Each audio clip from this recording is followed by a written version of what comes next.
450 yards.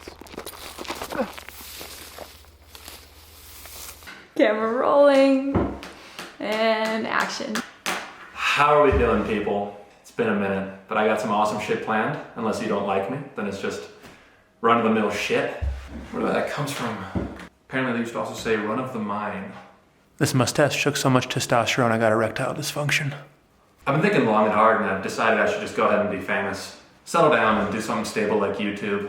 I got dissed in 7th grade when Charlie Hatcher told me I was going to die falling from my ego to my IQ. It's prophetic. You know what my problem is? I never got to crown. I was a C-section. Apparently it's a very formative moment between mother and child. When you're crowning, you may even be able to reach down and touch your baby's head or get a look at it by using a mirror. Some women may find this slightly motivating. You're doing great, Mom. I think that's gotta be it. They pulled me out right through the roof. I never gotta walk out the door. I'm not gonna go and ascribe too much meaning to this. Comment below if you're a C-section and we'll be there for each other. Speaking of exiting your mother, you can never have sex in an Olive Garden. Olive Garden, when you're here, you're family. I don't care who you're with, that's incest. No one spoils me like Mom does. That's gotta be the only reason why babies conceived at Olive Garden end up so fucked. My God. Apparently in 2012, they retired When You're Here, Your Family and replaced it with Go Olive Garden. You guys are never gonna believe this. You're not gonna believe it. You guys are never gonna believe this, so I'm not going to tell you. Next joke. Welcome back, everyone. On today's playthrough, we'll be transferring to Howard University. Transfer and transition programs. Well, that guy looks almost white. Okay. I just feel like it's the next step in my logical progression of being a Democrat. So it looks like we have to reapply through the Common App. So we might as well just check and see what the Common App essay prompts are for this year. Background identity. I have no background, nor identity, nor interest, and my talent is my sex appeal. And that's hard to convey with words. I think we're gonna choose number 3, reflect on a time when you questioned or challenged a belief or idea. Yeah, so this one time I was at a Black Lives Matter protest. We'll just start with BLM. And everyone was chanting like, Black Lives Matter and stuff like that. And so I was like, you bet your ass they do. I know, I felt that. So what I did is at the end of it, I said, Black Lives Matter a whole lot. So we're gonna change that to BLM. A W, not H, L. Black Lives Matter a whole lot. Yeah, so that ought to do it.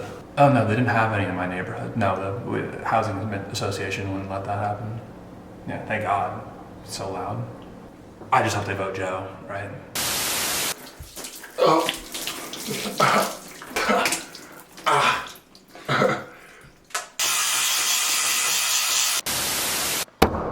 You want something new that's maybe been used by a few other people?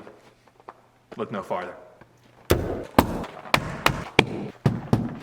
It does it. It does it.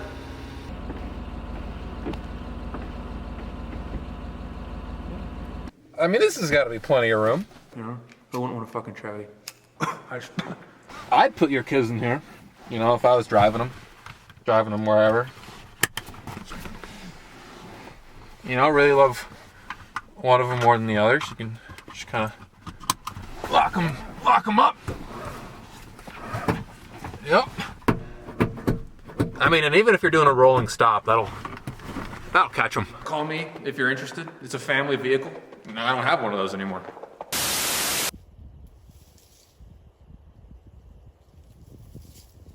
The key is you gotta be able to sleep on anything.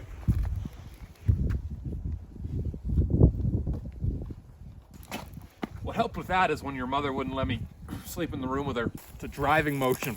They're going for the soft spot, back of their head. Now, of course, that doesn't work out. Obviously, you have your steak knife. I'm just pushing my stroller. It's like a walk in the park. I remember that tree. Carved my name into it. Must have gone away. Just walking the baby. Four-wheel drive will stick to the road like a fly on shit. Oh! Now, I'd like to show you how to dress a deer, but I didn't bring any deer clothes. If you use that, you tell your friends that was mine. What else is the Times good for, right?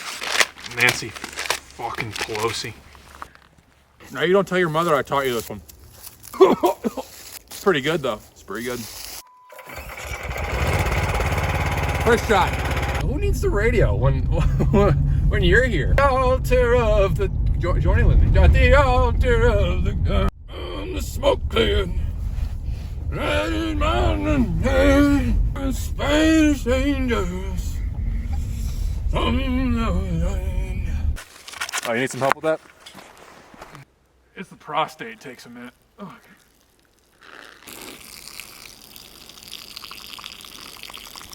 All right, cool. It's torque.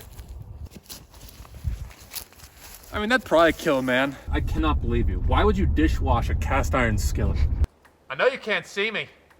And if you're really in a pinch, you can just kind of angle it. This is why I say never leave the house without your readers. It's gotta be the wind. I mean, it's real easy. If you're in roundhouse range. Now it's time for the meat and potatoes, the peas and carrots, the thighs and trimmings, the hair and nails of the video today. Christ. A little segment I want to call, Where Are They Now? He wrote your textbook. He pumps out New York Times opinion sections. Where the hell has Paul Krugman been? Let's find out. Just giving his articles a quick look over, he seems like the kind of white guy who passes black people's arguments on to white people, packaged by a white person. Like his Tulsa Massacre article, and his article about how Donald Trump invented the suburban dream. He's not an idiot, all right? One look at this guy and he's not an idiot. For instance, his Donald Trump is bad for the Jews article. Legitimately a very important point.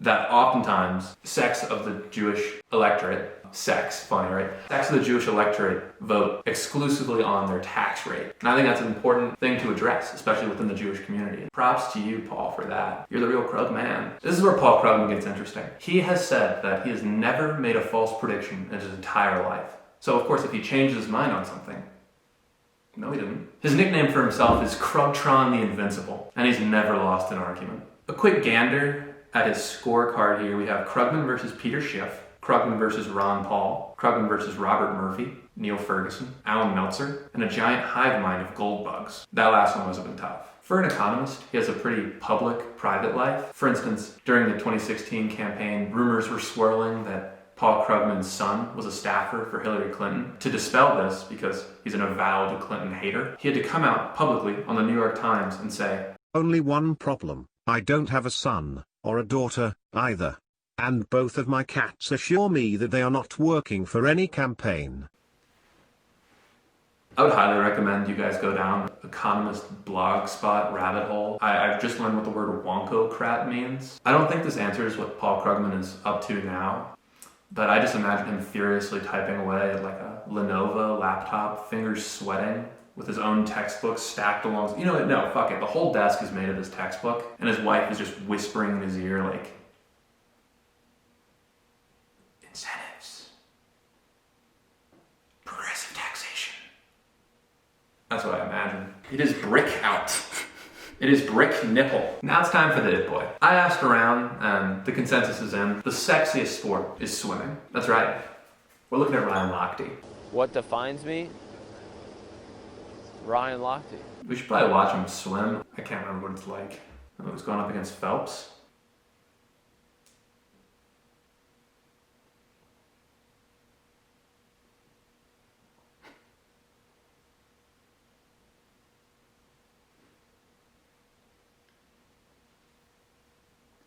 "24 seconds to the other side." Ooh, he's really kicking.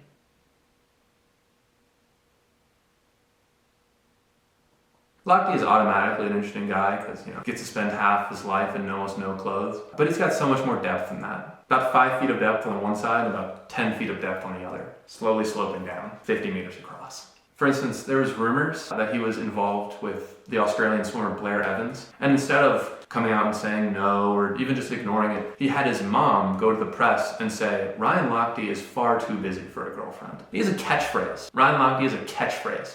Can you teach me how to say, I can't say it, yeah, okay, teach me how to say it. All right, Gia. Gia. Really say the J. Gia, like Chia Pet with a G. Yeah, but you gotta say Gia. Gia, Gia, Gia, Gia. That's incredible. You got a fucking catchphrase. Ready? 1, 2, 3. Gia. The best part by far is he tried to trademark his catchphrase. He tried to trademark Gia. I think I got it. He also had an Australian reality TV show, or 8 episodes of it, just called What Would Ryan Lochte Do?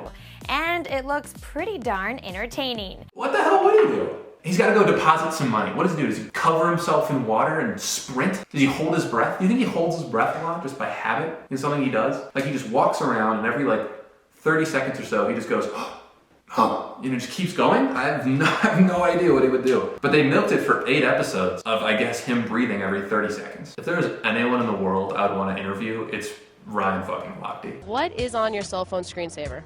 Rocks. Rocks.